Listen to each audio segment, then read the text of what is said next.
Muraho neza, nitwa Janviere Mukaturatsinze, ndi umunyeshuri muri Kaminuza Nkuru y'u Rwanda, ishami ry'ubuzima. Muri kiganiro gito nabateguriye kirimo amakuru y'ingenzi agendanye n'ukwezi k'umugore. Ndagira ngo twige, dusobanukirwe, dushire amatsiko ndetse dukure n'urujijo ku bijyanye n'ukwezi k'umugore. Abakobwa benshi, abagore ndetse n'abagabo baba bafite amatsiko yo kumenya uko babara ukwezi k'umugore.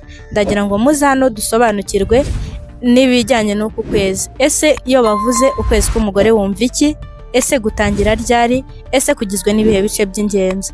Hari n'abajya bagira amatsiko yo kumenya niba umuntu ashaka gusama ari mu mihango cyangwa se akaba yajya mu mihango inshuro ebyiri mu kwezi. Ndagira ngo mushire amatsiko twakira amakuru y'ingenzi. Turatangira tubibutsa ko ukwezi k'umugore gutandukanye n'aya mezi asanzwe yo tubara ngo Mutarama, Gashyantare, Werurwe. Oya, ukwezi k'umugore gutangira igihe umukobwa cyangwa se umugore aboneyeho imihango. Ku bangavu bitangira kuva ku myaka 12 kugeza kuri 14. Byanashoboka ko umwangavu ashobora kuyibona mbere y'iyo myaka nko ku 9 kugeza ku 10, cyangwa se akayibona nyuma y'imyaka 16 bitewe n'imikorere y'umubiri. Kujya mu mihango nk'uko tubizi ni ukubona amaraso asohoka ava mu nda ibyara, bigaragaza ko nta sama ryabayeho. Birumvikana twa turemangingo nyababyeyi yari ateguriye kwakira ya ntangangabo turasenyuka tugasohoka nk'amaraso. Rero igihe ubonye iyo mihango, uwo munsi wa mbere uyibonyeho niho ukwezi kwawe gutangirira, kukagenda kugera ku munsi ubanziriza imihango ikurikira. Ni ukuvuga ngo ndabisubiramo neza kugira mu bisobanukirwe. Ukwezi k'umugore gutangira kuri wa munsi uboneyeho imihango, iyo tariki uboneyeho imihango, kugeza ku munsi ubanziriza imihango ikurikira. Reka dufate urugero nko ku muntu wagiye mu mihango ku itariki 3 z'ukwezi kwa mbere, akongera akabona imihango ku itariki 2 z'ukwezi kwa kabiri. Urumva izo tariki 3 z'ukwezi kwa mbere niho ukwezi kwe kwatangiriye kw'imihango, kugeza ku itariki 2 z'ukwa kabiri. 2 z'ukwa kabiri niho yabonye indi mihango ikurikira. Nuvuga ngo ujyaho imbere umunsi umwe, wa munsi ubanziriza ya mihango, ubwo ni itariki ya mbere y'ukwa kabiri. Nubara neza urumva ko uyu muntu yagize ukwezi kw'iminsi 29. Ni ukuvuga ngo ndumva musobanukiwe nuko wabara ukwezi k'umugore. Ndabisubiramo, uva ku itariki ya mbere ibanziriza imihango kugeza ku munsi ubanziriza imihango ikurikira. Rero ikindi tugomba kumenya, ukwezi k'umugore kugizwe n'ibice bibiri by'ingenzi. Hari umunsi ubanziriza imihango kugeza ku munsi w'irekurwa ry'intangangore. Ubwo mu Cyongereza nibyo twakwita from menstruation to ovulation. Kuva umunsi uboneye imihango kugeza ku munsi w'irekurwa ry'intangangore. Turaza kureba ibiranga ovulation.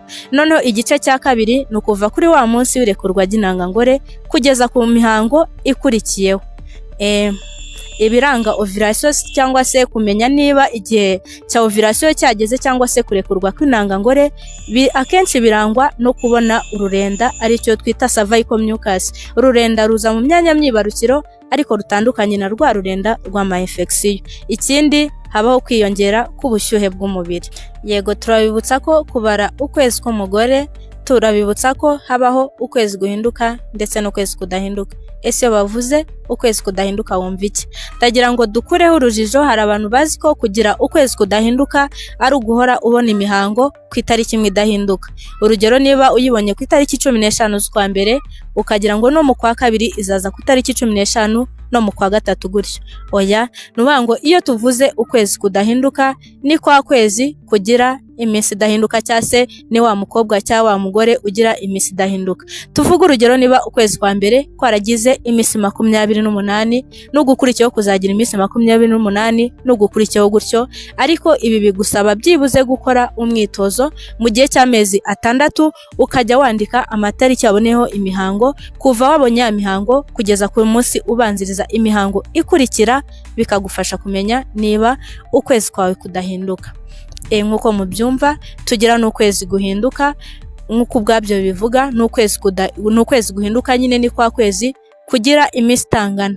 Niba ukwezi kwa mbere kwaragize iminsi 25, ugukurikiyeho kukagira 30, ugukurikiyeho 26, nyine ukabona ni ibintu bihindagurika. Nabyo kugira ngo ubimenye bigusaba gukora wa mwitozo wo kugenda wandika ya matariki waboneyeho imihango. ndumva twabasigira amatsiko yo kuzamenya ese uburumbuke ni iki, no kumenya niba ushaka gukora imibonano mpuzabitsina ugasama uri mu mihango. Mwakoze kubana natwe.